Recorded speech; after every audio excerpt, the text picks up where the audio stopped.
আসসালামু আলাইকুম, স্বাগত জানাচ্ছি চ্যানেল আই সংবাদে। এখনকার সংবাদ আয়োজন নিয়ে আপনাদের সাথে আছি মেহরুন্নেসা তাহমিনা। বিস্তারিত সংবাদের শুরুতে জানিয়ে দিচ্ছি সুপার ফ্রেশ ফর্টিফাইড সয়াবিন তেল সংবাদ শিরোনামগুলো। অতি প্রয়োজনীয় সংস্কার শেষে নির্বাচন, জানালেন আইন উপদেষ্টা। ট্রাইব্যুনাল আইনের সংশোধনী উপদেষ্টা পরিষদে তোলা হচ্ছে বুধবার।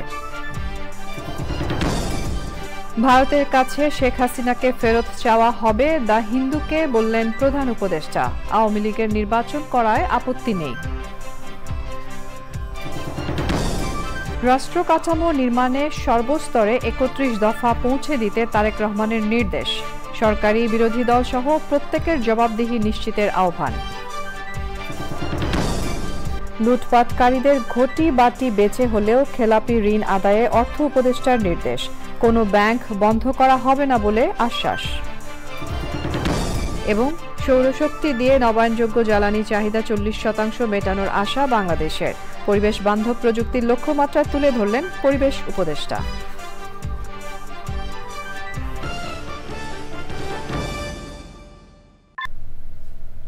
সংবাদ শিরোনামগুলো জানাচ্ছিলাম। এখনকার এই সংবাদ আয়োজন একই সঙ্গে চ্যানেল আই এর ইউটিউব চ্যানেলে এবং চ্যানেল আই এর ওটিটি প্ল্যাটফর্ম আই স্ক্রিনে লাইভ স্ট্রিম হচ্ছে। এবার যাচ্ছে বিস্তারিত প্রসঙ্গে। অতি প্রয়োজনীয় কিছু সংস্কার করে অন্তর্বর্তী সরকার নির্বাচনে যাবে বলে জানিয়েছেন আইন উপদেষ্টা ডক্টর আসিফ নজরুল। আন্তর্জাতিক অপরাধ ট্রাইব্যুনাল আইনের কিছু সংশোধনী আনা হচ্ছে বলেও জানান তিনি, যা বুধবার উপদেষ্টা পরিষদে তোলা হবে। হয়রানিমূলক মামলায় ভুক্তভোগীরা সুফল পাবেন বলে জানিয়েছেন আইন উপদেষ্টা। বিস্তারিত জানাচ্ছেন রফিকুল বাশার। সরকারের ১০০ দিন উপলক্ষে আইন, বিচার ও সংসদ বিষয়ক মন্ত্রণালয়ের সংবাদ সম্মেলন। এই ১০০ দিনে মন্ত্রণালয়ে যেসব কাজ হয়েছে তা তুলে ধরেন আইন উপদেষ্টা আসিফ নজরুল। জানান ভবিষ্যৎ পরিকল্পনাও। বলেছেন, সাইবার সিকিউরিটি অ্যাক্ট বাতিল করে সাইবার সুরক্ষা আইন করা হবে। এই সময়ে উপদেষ্টা হিসেবে নিজের কাজে নিজেকে ১০-এর মধ্যে ৪ নম্বর দেন তিনি। সাংবাদিকদের প্রশ্নের জবাবে জাতীয় নির্বাচনের সময় নিয়েও কথা বলেন উপদেষ্টা। আমরা মোস্ট এসেনশিয়াল কিছু সংস্কার করে যত দ্রুত সম্ভব নির্বাচন দেবো। আমরা খালি জাস্ট এই জিনিসটা চাই না যে আপনার আগের মতো কোনো ভুয়া নির্বাচন হোক, আর এটা চাই না নির্বাচনে বিজয়ী হয়ে কেউ আপনার আবার ভুয়া নির্বাচন করার সুযোগ পাক। এটা ছাড়া আর কোনো স্বার্থ নেই। আপনি একটা যে বিশ্বাস করেন, অন্তর্বর্তীকালীন সরকারে যারা আছেন ওনাদের অধিকাংশই যত তাড়াতাড়ি সম্ভব নিজের পেশায় ফিরে যাওয়ার জন্য আপনার আগ্রহী। উপদেষ্টা বলেন, মিথ্যা হয়রানিমূলক মামলা নিয়ে সরকার বিব্রত। তো যারা হয়রানির শিকার হচ্ছে, যারা এই মানে শত্রুতামূলক মামলার শিকার হচ্ছে, যাদেরকে আপনার মানে কি বলবার বাণিজ্যিক কারণে যাদের মামলার আসামি করা হয়েছে, তাদের জন্য বিরাট একটা প্রতিকারের সুযোগ সৃষ্টি হবে এই সকল আদালতে সরকারি প্রকৌশলী আপনার রিক্রুট করার মাধ্যমে। সরকারের নমনীয়তায় কেউ কেউ পেয়ে বসেছে কিনা জানতে চাইলে উপদেষ্টা বলেন, যখন প্রয়োজন হবে তখন সরকার অনেক শক্ত হবে। জনগণকে জিম্মি না করে বিক্ষোভ ও আন্দোলন করা উচিত বলেও মন্তব্য করেন উপদেষ্টা। Rafiqul Bashar, channel I, Dhaka. ভারতের কাছে ক্ষমতাচ্যুত প্রধানমন্ত্রী শেখ হাসিনাকে ফেরত চাওয়া হবে বলে জানিয়েছেন অন্তর্বর্তী সরকারের প্রধান উপদেষ্টা প্রফেসর ডক্টর মোহাম্মদ ইউনূস। তবে শেখ হাসিনার দল আওয়ামী লীগ নির্বাচনে প্রতিদ্বন্দ্বিতা করলে কোনো আপত্তি থাকবে না। ভারতীয় সংবাদ মাধ্যম দ্য হিন্দুকে দেয়া সাক্ষাৎকারে এসব কথা বলেন ডক্টর ইউনূস। ঢাকায় নিজ বাসভবনে দ্য হিন্দুর সঙ্গে একান্ত সাক্ষাৎকারে প্রফেসর ইউনূস ভারতের সাথে সম্পর্ক ও সংস্কারের পরিকল্পনা নিয়ে তার দৃষ্টিভঙ্গি জানান। বাংলাদেশে সনাতন ধর্মাবলম্বী সহ সংখ্যালঘুদের উপর হামলা ও নিরাপত্তা নিয়ে প্রতিবেদনকে প্রোপাগান্ডা বলে অভিযোগ করেন প্রধান উপদেষ্টা প্রফেসর মোহাম্মদ ইউনূস। রাষ্ট্র কাঠামো নির্মাণে সর্বস্তরের মানুষের কাছে ৩১ দফা পৌঁছে দিতে নেতাকর্মীদের নির্দেশ দিয়েছেন বিএনপির ভারপ্রাপ্ত চেয়ারম্যান তারেক রহমান। রাজধানীতে ৩১ দফা জনসম্পৃক্তি কর্মশালায় অনলাইনে যুক্ত হয়ে তিনি বলেছেন, মানুষের রাজনৈতিক ও ভোটের অধিকার নিশ্চিত করতে হবে। সরকারি ও বিরোধী দল সহ প্রত্যেকের জবাবদিহিতা নিশ্চিত করার কথাও বলেছেন বিএনপির ভারপ্রাপ্ত চেয়ারম্যান। রাহুল রায় রিপোর্ট। রাষ্ট্রকাঠামো নির্মাণে দ্বিকক্ষ বিশিষ্ট সংসদ, দুইবারে বেশি কেউ প্রধানমন্ত্রী হতে না পারা সহ ৩১ দফা প্রস্তাবনা বেশ আগিয়ে দিয়েছে বিএনপি। এই ৩১ দফা কিভাবে সর্বস্তরের মানুষের কাছে পৌঁছানো যায় তা নিয়ে রাজধানীর ডিপ্লোমা ইঞ্জিনিয়ার্স ইনস্টিটিউটে ছিল দিনব্যাপী কর্মশালা। বিকেলে কর্মশালায় অনলাইনে যোগ দেন বিএনপির ভারপ্রাপ্ত চেয়ারম্যান তারেক রহমান। কর্মশালায় অংশ নেওয়াদের বিভিন্ন প্রশ্নেরও উত্তর দেন তিনি। বক্তব্যে স্বাস্থ্য, শিক্ষা সহ প্রতিটি ক্ষেত্রে উন্নয়নের জন্য ৩১ দফার যৌক্তিকতা তুলে ধরেন। এই ৩১ দফা কিন্তু আমাদেরকে মাঠে নিয়ে যেতে হবে। ৩১ দফা শুধু আজকে যারা আপনারা আছেন এই ঘরের ভেতরে সীমাবদ্ধ থাকলে চলবে না। এটি মানুষের জন্য, একদম প্রান্তিক লেভেলের মানুষের কথাও কম বেশি এখানে আছে।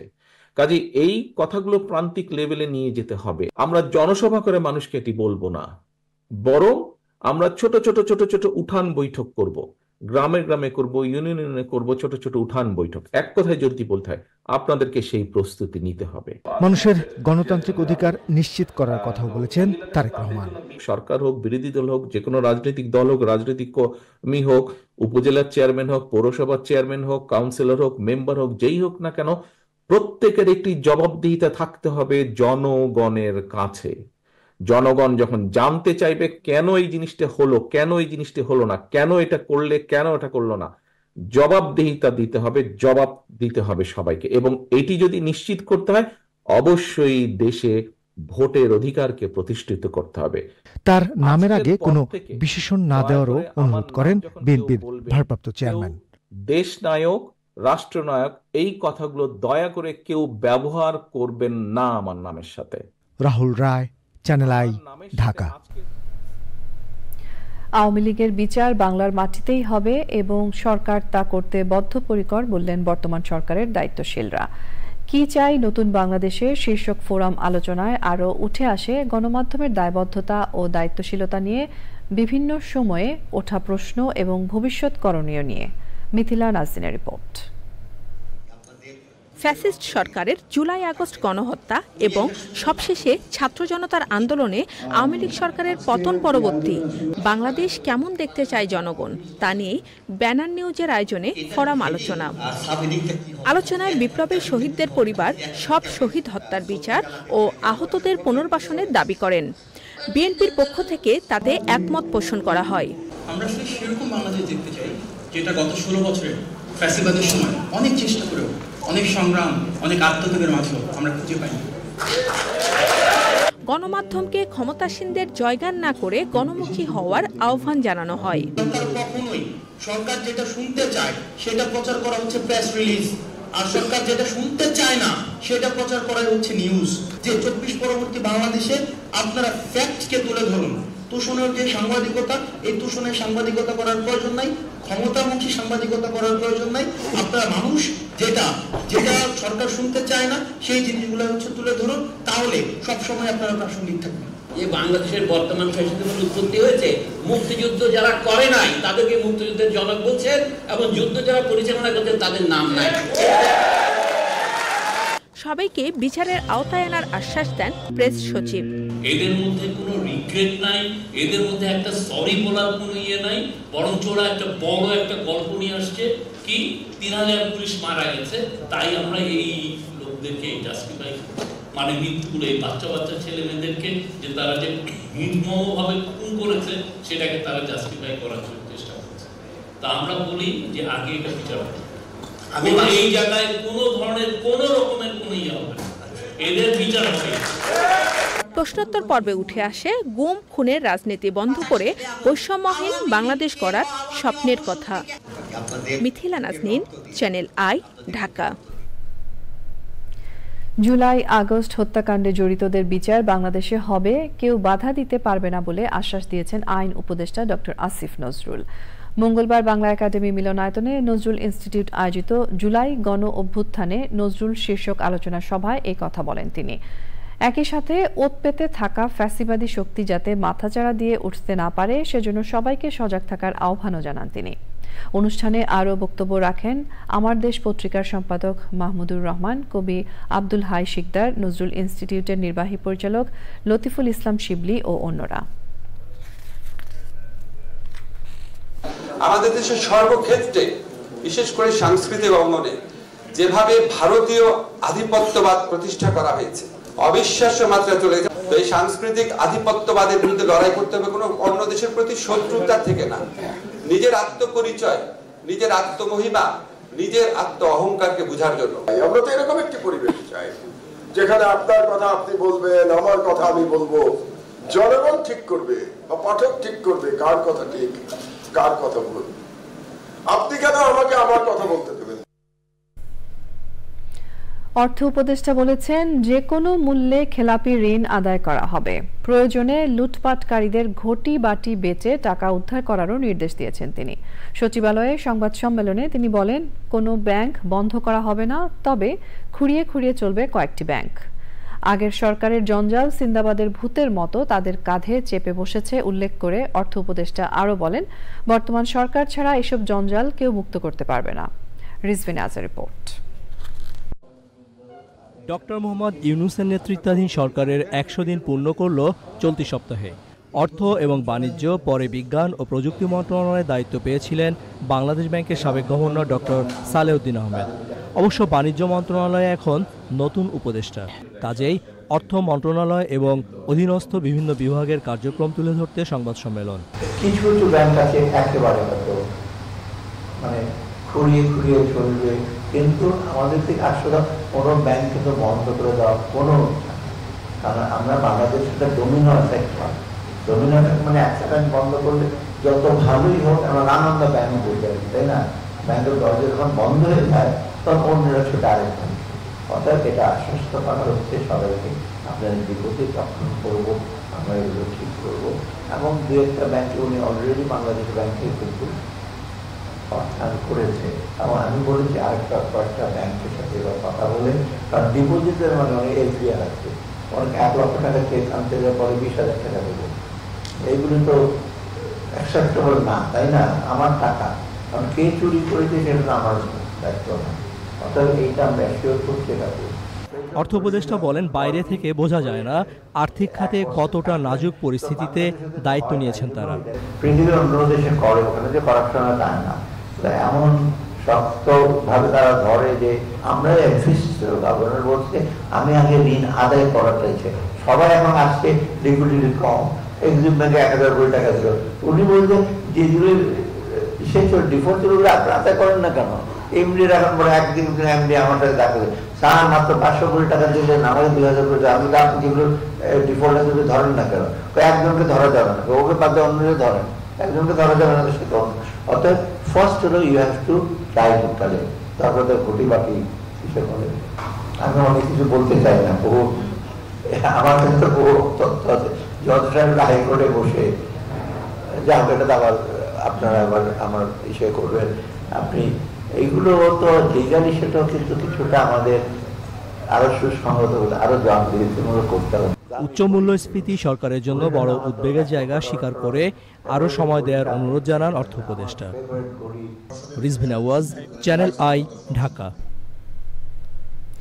যুক্তরাষ্ট্রের ওয়াশিংটনে বাংলাদেশ দূতাবাসে প্রেস মিনিস্টার পদে নিয়োগ পেয়েছেন ডেইলি স্টার বাংলার সম্পাদক গোলাম মর্তুজা।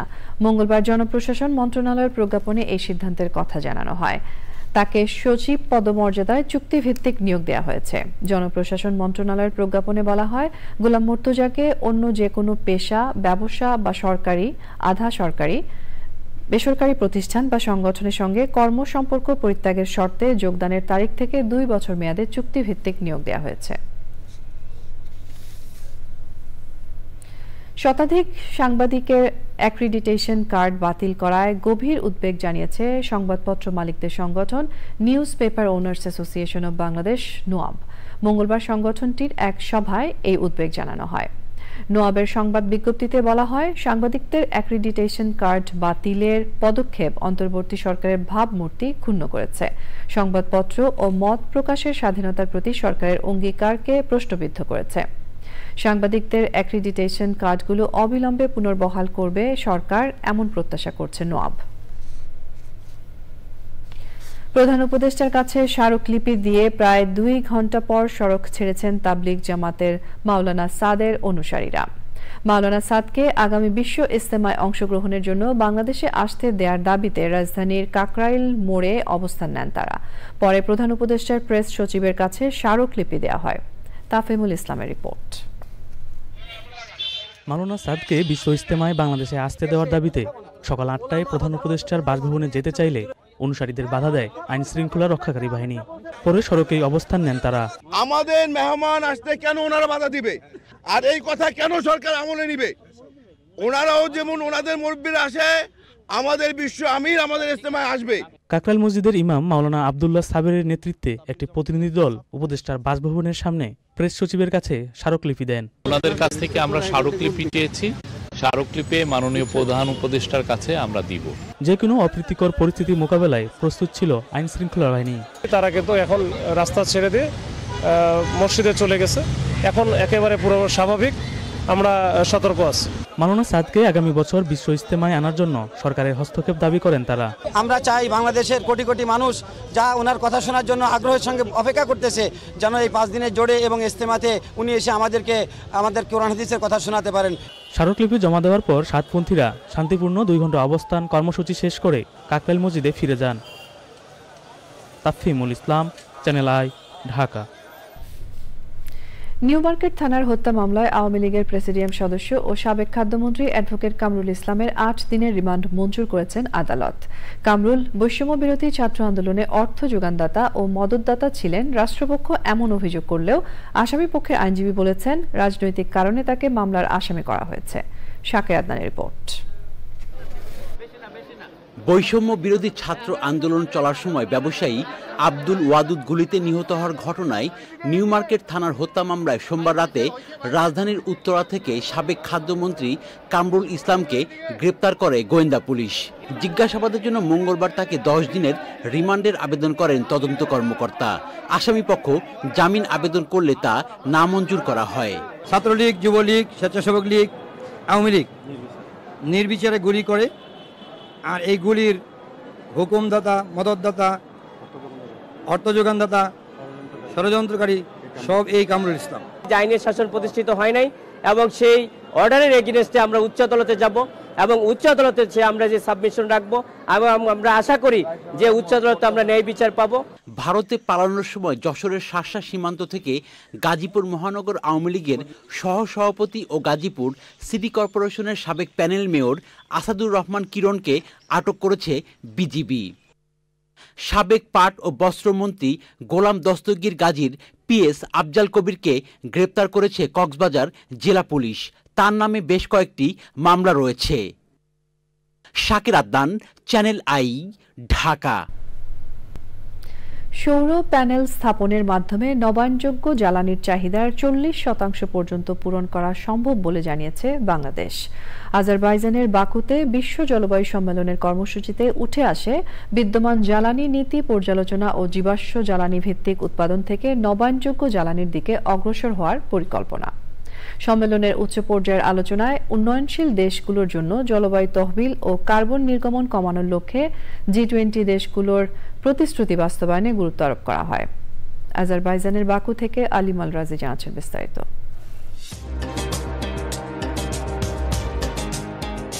দখল, দূষণ আর অদূরদর্শী কর্মকাণ্ডে ধরিত্রী যখন জেরবার, তখন জলবায়ু অভিঘাতের অন্যতম অনুঘটক জীবাশ্ম জ্বালানি ব্যবহার বন্ধে G20 দেশগুলো জীবাশ্ম জ্বালানি থেকে ধীরে ধীরে সরে আসার ব্যাপারে তাদের অঙ্গীকার পুনর্ব্যক্ত করেছে। সম্মেলনের উচ্চ পর্যায়ের আলোচনায় অভিঘাত মোকাবেলায় উন্নয়নশীল দেশগুলোর জন্য প্রতি বছর প্রয়োজনীয় 1 ট্রিলিয়ন অর্থের যোগানে ধনী দেশগুলোর উপর কোনো চাপ তৈরি হবে না বলে জানিয়েছেন অর্থনীতিবিদরা।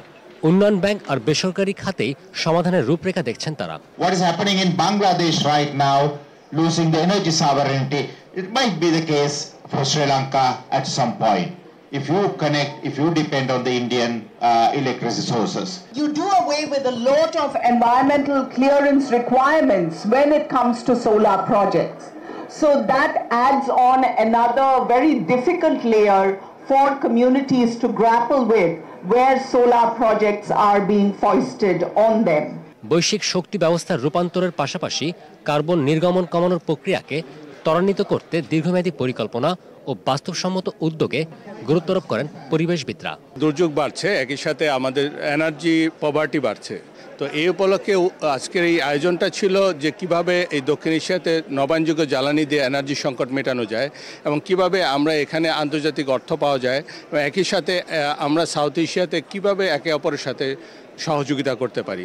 রিনিউয়েবল এনার্জির ব্যাপারে যে জিনিসটাকে জোর দেওয়া হয়েছে যে আমরা রিনিউয়েবল এনার্জি যখনই ব্যবহার করব সেখানে কিন্তু আমরা কি ধরনের রিনিউয়েবল এনার্জি ব্যবহার করব সেটা নিয়ে কিন্তু ভাবতে হবে আমাদের।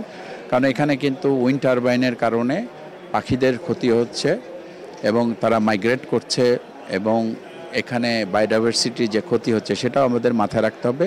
পাশাপাশি আমাদের হাইড্রো ইলেকট্রিকের কারণে হাইড্রো পাওয়ার যখনই আমরা করব তখন মাছের কিন্তু এবং জলজ যে প্রাণী তাদের কিন্তু ক্ষতি হবে। আমরা রিনিউয়েবল এনার্জি ব্যবহার করলেও আমাদের কিন্তু ভাবতে হবে যে এখান থেকে কোন রিনিউয়েবল এনার্জিটা আমাদের জন্য বেশি উপকারী এবং এখানে রিনিউয়েবল এনার্জি ব্যবহার করতে গিয়ে যেন আবার আমরা আরেকটা ডিজাস্টার না ডেকে আনি। চা বাগান ও অনাবাদী সরকারি জমি নবায়নযোগ্য জ্বালানি প্রকল্পে ব্যবহার করা যেতে পারে উল্লেখ করে পরিবেশ উপদেষ্টা বলেন, উচ্চ আমদানি শুল্ক পুনর্বিবেচনা করার পাশাপাশি সৌরশক্তি প্রকল্পে বিদেশি বিনিয়োগ উৎসাহিত করছে Bangladesh. Previous regime in Bangladesh relied heavily on import-driven energy sector. So when the global market got volatile and there was economic recession, Bangladesh really found itself trapped. It could neither pay the companies that were involved in producing electricity energy for them, nor could it purchase from the international market. So we were having huge load shedding. তথ্য বলছে নানা প্রতিশ্রুতি ও উদ্যোগের বিপরীতে থেমে নেই দখল দূষণ ও প্রকৃতি ধ্বংসের কর্মকাণ্ড। এদিকে সম্মেলন চত্বরে প্রতিদিনই বিক্ষোভ করছেন পরিবেশবাদীরা।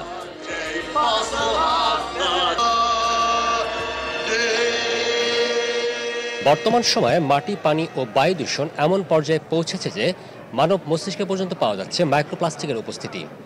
ধ্বংসের দ্বারপ্রান্তে থাকা সভ্যতা রক্ষায় তাই পরিবেশ বান্ধব জীবন আচারের সঙ্গে প্রয়োজন সচেতনতা বৃদ্ধি ও সমন্বিত উদ্যোগ। আজারবাইজানের বাকু থেকে আলিম আল রাজি, চ্যানেল আই। নবায়নযোগ্য জ্বালানিতে রূপান্তরে জাপান ও জার্মানির কাছে আর্থিক ও প্রযুক্তিগত সহায়তা চেয়েছে বাংলাদেশ। জাতিসংঘ বিশ্ব জলবায়ু সম্মেলনে ওয়ার্ল্ড ব্যাংক IMF প্যাভিলিয়নে road two net zero navigating the energy transition in south এশিয়ার শীর্ষক সাইড ইভেন্টে টেকসই উন্নয়ন পরিবেশ বান্ধব প্রযুক্তি নিয়ে বাংলাদেশের লক্ষ্যমাত্রা তুলে ধরেন পরিবেশ উপদেষ্টা সৈয়দা রিজওয়ানা হাসান। আজারবাইজানের বাকু থেকে আলিম আল রাজির রিপোর্ট।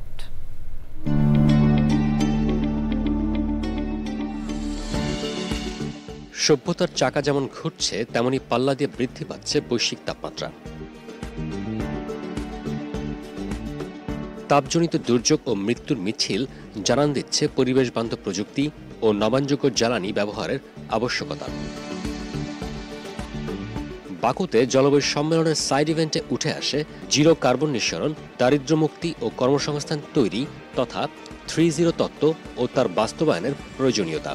বাংলাদেশের হালনাগাদ এনডিসি বাস্তবায়নে 2030 সালের মধ্যে যেখানে 176 বিলিয়ন মার্কিন ডলার প্রয়োজন, সেখানে উন্নত দেশগুলোর সদিচ্ছার বিকল্প নেই বলে মত বিশ্লেষকদের। আমাদের যে এনডিসি আমরা প্রণয়ন করেছি, ন্যাশনালি ডিটারমাইন্ড কন্ট্রিবিউশন, যে মিটিগেশনের একটা ডকুমেন্ট, আমরা ন্যাশনাল অ্যাডাপশন প্ল্যান একটা প্রণয়ন করেছি যেটা অ্যাডাপ্টেশনের একটা ডকুমেন্ট।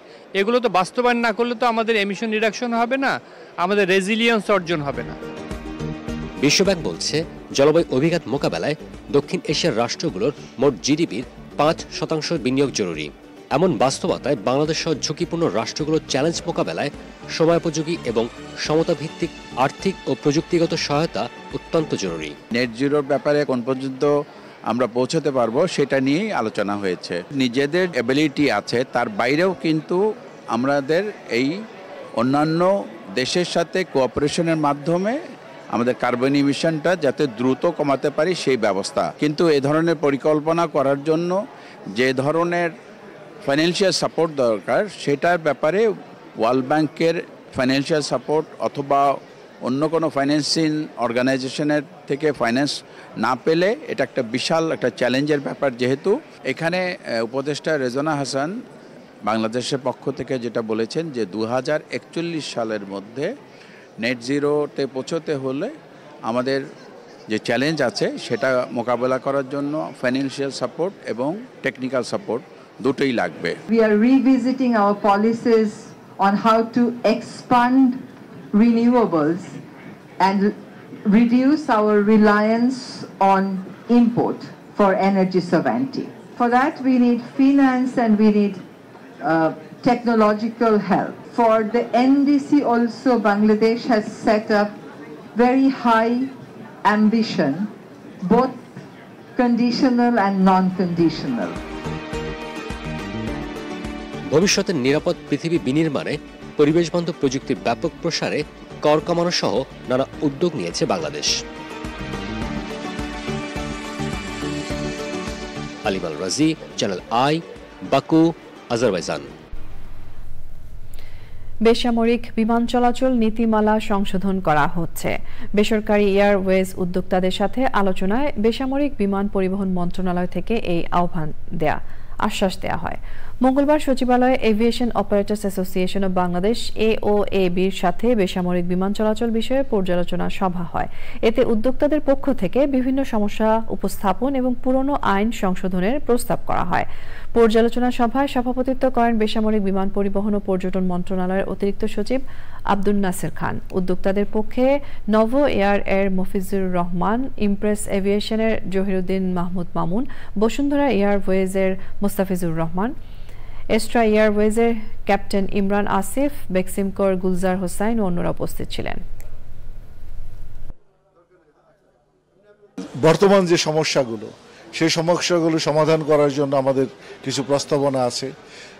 এখন ভবিষ্যৎকালে, কারণ 40 বছর পর আমরা কিন্তু অ্যামেন্ডমেন্ট করছি, যে এর মধ্যে অনেক নতুন কিছু আসছে অ্যাভিয়েশন ফিল্ডে, সেগুলো যেন ইনকর্পোরেট করা হয়। যেমন ড্রোনের অপারেশন, ইলেকট্রিক এয়ারক্রাফট আসবে, আমাদের হেলিকপ্টারের অ্যাডভান্স অনেকগুলো অপারেশন আছে, সাগরের তেল এবং খনিজ সম্পদ খোঁজার জন্য হেলিকপ্টারের এক্সটেন্সিভ ইউজ আছে, যেটা আমাদের রেগুলেশনে পারমিট করে না। সেগুলো আমরা ইনকর্পোরেট করার জন্য প্রস্তাবনা দিয়েছি। সিভিল এভিয়েশন রুলস যেটা, সেটা 1984 সালে তৈরি করা হয়েছিল। গত 50 বছরে গত 40 বছরে এটার কোনো কারেকশন করা হয়নি। ঢাকার তিতুমীর কলেজকে বিশ্ববিদ্যালয়ে রূপান্তর করা যাবে কিনা সে বিষয়ে সম্ভাব্যতা যাচাইয়ে 7 কর্মদিবসের মধ্যে একটি কমিটি গঠনের সিদ্ধান্ত নেওয়া হয়েছে। বিকেলে সচিবালয়ে শিক্ষার্থী প্রতিনিধিদের সঙ্গে তথ্য উপদেষ্টা নাহিদ ইসলাম ও শিক্ষা উপদেষ্টার বিশেষ সহকারী আমিনুল ইসলামের বৈঠকে এই সিদ্ধান্ত নেওয়া হয়। এরপর আন্দোলন স্থগিতের ঘোষণা দেন শিক্ষার্থীরা। এই কমিটি তিতুমীরকে বিশ্ববিদ্যালয়ে রূপান্তরের যৌক্তিকতা ও সম্ভাব্যতা যাচাই করবে, পাশাপাশি অবকাঠামো থেকে শুরু করে দরকারি নানা বিষয় নিয়েও কাজ করবে। পরিষ্কারভাবে ওদেরকে জানানো হয়েছে যে 7 দিনের ভিতর আমরা একটা কমিটি তৈরি করব। তার কারণ তাদেরকে বলা হয়েছে যে একটা বিশ্ববিদ্যালয় তৈরি করা, এটা ফিজিবিলিটি টেস্ট যেটা, সেটা খুবই জটিল বিষয় আর কি, এবং সময় সাপেক্ষ বিষয় এবং খুব গুরুত্বপূর্ণ কাজ। এটা চট করে যা হবে কিংবা যে কোনো লোক যে করতে পারবে তা না। আমাদের বারাসাত ব্যারিকেড টু মহাখালী যে কর্মসূচি, সেটি কিন্তু অনির্দিষ্টকালের জন্য ছিল। তিতুমীর বিশ্ববিদ্যালয় হওয়ার আগ পর্যন্ত এটা জারি থাকবে। তবে যেহেতু রাষ্ট্রের প্রতি আমাদের রেসপেক্ট রয়েছে, রেসপেক্টের জায়গা থেকে আমরা রাজপথে আপাতত থাকছি না। দেশের পোল্ট্রি শিল্পের চলমান অস্থিতিশীলতা কাটিয়ে আধুনিকীকরণের মাধ্যমে আরও গতিশীল করার লক্ষ্যে ঢাকায় এক আলোচনা সভা হয়েছে। সভায় নিরাপদ আমিষ এবং পুষ্টি চাহিদা পূরণে ন্যায্য মূল্যে মাংস ও ডিম প্রাপ্তি নিশ্চিতের উপর গুরুত্ব দেন বক্তারা। বিস্তারিত জহির মুন্নার রিপোর্টে। দেশের মানুষের আমিষ চাহিদার অন্যতম প্রধান উৎস পোল্ট্রি খাত। এই খাতকে কি করে আরও আধুনিক ও টেকসই করা যায় তা নিয়েই এই আলোচনা সভা। So what have we been doing? Maybe starting with our key objectives. The sector has become commercialized over the last 20-30 years. Netherland সরকারের অর্থায়নে পোল্ট্রিটেক বাংলাদেশ প্রকল্পের আওতায় Larive international, Light Castle partners, feed industries associations এবং Bangladesh poultry industries central council রাজধানীতে এই সভার আয়োজন করেন। Poultry sector development improvement is here. We have to think how we can sustainable poultry farming practice. It's also the focus that is. আলোচনায় অংশ নেন বাংলাদেশে নেদারল্যান্ডসের দূতাবাস, বাংলাদেশ সরকার, বিশ্ব ব্যাংক এবং পোল্ট্রি শিল্পের প্রতিনিধিগণ। দীর্ঘ আলোচনায় এই শিল্পের উন্নয়নে সমন্বিতভাবে কাজ করার উপর গুরুত্ব দেন বক্তারা। প্রান্তিক খামারি যে 2000 মুরগি পালছে তাকে যদি 10,000 মুরগি পালনের সুযোগ দেন, তাদেরকে বাঁচিয়ে রাখার একমাত্র উপায় হচ্ছে তাদের অভিজ্ঞতাকে কাজে লাগিয়ে তাদেরকে বড় করার সুযোগ দিতে হবে। ডিমের বর্তমান বাজার দরে বিশ্ব বাজার পরিস্থিতির প্রভাব আছে বলেও মন্তব্য করেন সংশ্লিষ্টরা। ডলারের দাম যদি 86 টাকা থেকে 123 টাকা হয়, তাহলে এমনি 40% দাম বেড়ে যাবে। এটা আরো কিছু করার নেই, এই মিনিমাম এই দামটা বাড়বেই। এটা হলো প্রথম ইস্যু। লজিস্টিক্স খরচ অনেক বেড়ে গেছে, ট্রান্সপোর্টেশন খরচ অনেক বেড়ে গেছে। এগুলো তো আসলে কমানো খুব ডিফিকাল্ট, বাট এগুলো আস্তে এনার্জি খরচ অনেক বেশি বেড়ে গেছে। কিন্তু সেই সুযোগে প্রডিউসাররা যতটুকু না দাম বাড়ায়, মিডলম্যানরা তার থেকে অনেক বেশি দাম বাড়ায়। এবং 7টা হাত যদি একটা চ্যানেলের ভিতরে থাকে, তখন আপনি প্রতিটা হাতে যদি 20 পয়সা করে দেন, তাহলে তো 1 টাকা 40 পয়সা এখানেই বেড়ে গেল। এই শিল্পকে টিকিয়ে রেখে উন্নয়নের গতি আগামীতে আরও বৃদ্ধি করতে হলে প্রয়োজন ক্ষুদ্র উদ্যোক্তাদেরকে সম্পৃক্ত করার। Zahir Munna, channel I, Dhaka. এবারে রয়েছে নিটোল টাটা আন্তর্জাতিক সংবাদ।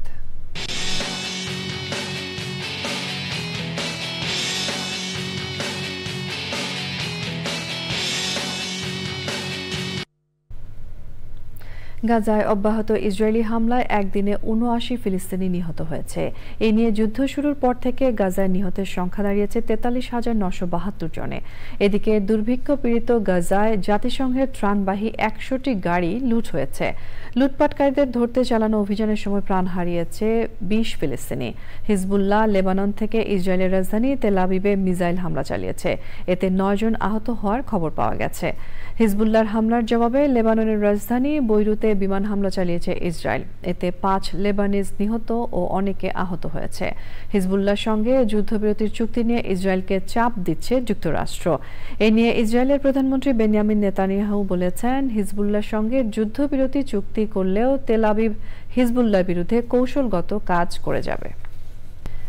বৈষম্য বিরোধী ছাত্র আন্দোলনে চট্টগ্রামের প্রথম শহীদ ওয়াসিম আকরামের নামে নগরীর আমবাগানের শেখ রাসেল পার্ককে শহীদ ওয়াসিম পার্ক নামকরণের ঘোষণা দিয়েছেন চট্টগ্রামের সিটি কর্পোরেশনের মেয়র ডাক্তার শাহাদাত হোসেন।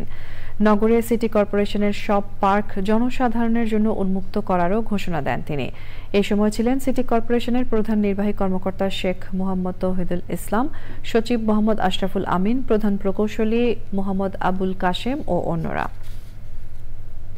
আবু সাইদ হত্যা মামলায় রংপুর বেগম রোকেয়া বিশ্ববিদ্যালয়ের সাবেক প্রক্টর শরীফুল ইসলামের ৩ দিনের রিমান্ড মঞ্জুর করেছেন আদালত। রংপুর মেট্রোপলিটন ম্যাজিস্ট্রেট আদালতে ৫ দিনের রিমান্ড আবেদন করে পিবিআই। আদালত শরীফুল ইসলামকে ৩ দিনের রিমান্ডে দেন। সোমবার রাতে নগরের আলমনগরের বাড়ি থেকে সাবেক প্রক্টর শরীফুল ইসলামকে গ্রেফতার করে পিবিআই। ১৬ জুলাই বৈষম্য বিরোধী ছাত্র আন্দোলনে পুলিশের গুলিতে শহীদ হন আবু সাইদ। পরে ১৮ আগস্ট ১৭ জনের নাম উল্লেখ করে আদালতে মামলা দায়ের করেন আবু সাইদের বড় ভাই রমজান আলী।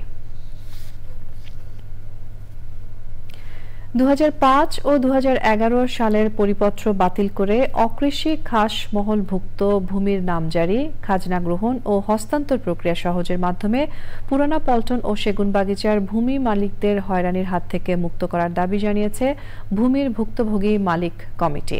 ঢাকা রিপোর্টার্স ইউনিটিতে সংবাদ সম্মেলনে তারা জানান, বসতি গড়ে তোলার জন্য ১৯২৪ সালে পুরানা পল্টন ও সেগুনবাগিচার অকৃষি পতিত জমি দীর্ঘমেয়াদী লিজ দেয়া হয়। পরে এরশাদ সরকার এসব জমি স্থায়ী বন্দোবস্ত করে দেয়। ২০০৫ সালে বিএনপি সরকার তা বাতিল করে। ১৯৮৫ সালের প্রজ্ঞাপন বহাল রাখার দাবি জানিয়েছেন তারা। বিশ্ব টয়লেট দিবস উদযাপন করেছে হারপিক বাংলাদেশ। এই দিবসে স্যানিটেশন ও স্বাস্থ্যবিধির গুরুত্ব নিয়ে সচেতনতা বাড়াতে বিশেষ অনুষ্ঠানের আয়োজন করেছে প্রতিষ্ঠানটি। অনুষ্ঠানে ছিলেন হারপিক ব্র্যান্ডের অ্যাম্বাসাডর নুসরাত ইমরোজ তিশা সহ ইউনিসেফের ওয়াশ বিশেষজ্ঞ মোহাম্মদ মনিরুল আলম, সাজেদা ফাউন্ডেশনের ডেপুটি সিইও মোহাম্মদ ফজলুল হক এবং রেকিট বাংলাদেশের মার্কেটিং ম্যানেজার সাবরিন মারুফ তিন্নি। প্রধান বক্তা ছিলেন ডক্টর তানভীর আহমেদ, সঞ্চালনা করেন Reckitt Benckiser external affairs manager Mohammad Rakib Uddin.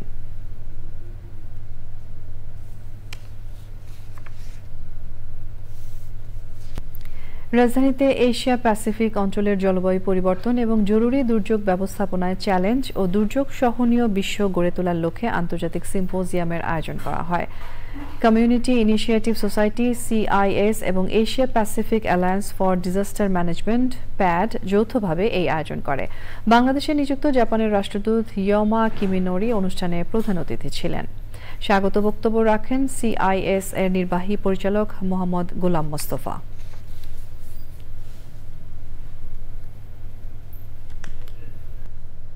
সংবাদ শেষ করব সুপার ফ্রেশ ফর্টিফাইড সয়াবিন তেল। সংবাদ শিরোনামগুলো আরো একবার জানিয়ে দিয়ে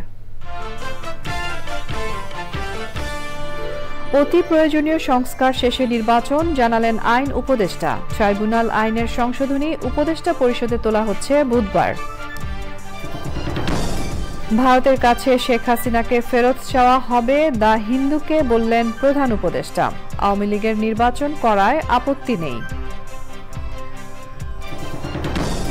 রাষ্ট্র কাঠামো নির্মাণে সর্বস্তরে 31 দফা পৌঁছে দিতে তারেক রহমানের নির্দেশ। সরকারি বিরোধী দল সহ প্রত্যেকের জবাবদিহি নিশ্চিতের আহ্বান। লুটপাটকারীদের ঘটি বাটি বেচে হলেও খেলাপি ঋণ আদায়ে অর্থ উপদেষ্টার নির্দেশ। কোনো ব্যাংক বন্ধ করা হবে না, আশ্বাস। এবং সৌরশক্তি দিয়ে নবায়নযোগ্য জ্বালানি চাহিদার 40% মেটানোর আশা বাংলাদেশের। পরিবেশ বান্ধব প্রযুক্তির লক্ষ্যমাত্রা তুলে ধরলেন পরিবেশ উপদেষ্টা।